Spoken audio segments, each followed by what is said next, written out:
গত 15 বছরে আমাদের জেনারেশন ইনক্রিজ যেটা 2011 থেকে 2024 যদি আমরা তুলনা করি জেনারেশন বেড়েছে 4.35 গুণ, প্রায় 4.5 গুণ।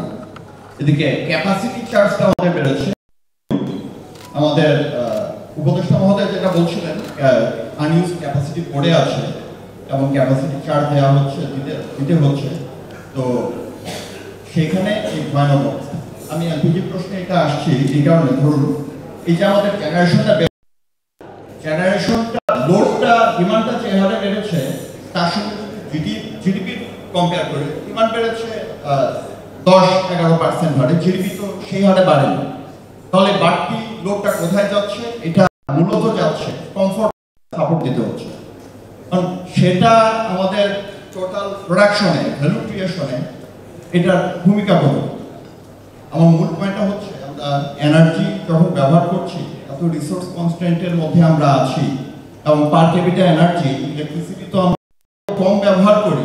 এটাকে এমনকি যদি থাইল্যান্ডের পর্যায়ে নিতে হয় আমাদের ইলেকট্রিসিটি কনজাম্পশন মানে টোটাল এনার্জি থেকে দেখলেও একই রকম অবস্থা বা তার চাইতে আরো বেশি বাড়াতে হবে।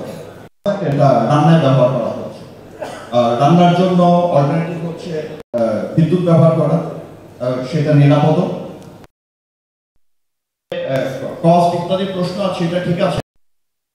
আনইউটিলাইজ যে ক্যাপাসিটিটা বসে আছে যার জন্য টাকা দিতে হচ্ছে সেটাকে আমরা ব্যবহার করবো কিনা,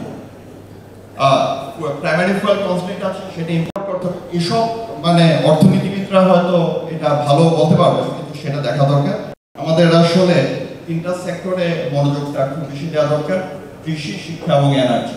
এই 3টা আগামী 10 বছর এখানে মানে সর্বাধিক মনোযোগটা দিতে হবে, ইনভেস্ট করতে হবে, শুধু আর্থিকভাবে না, সময় এবং মেধা এবং মনোযোগ সবকিছুর দিক থেকে।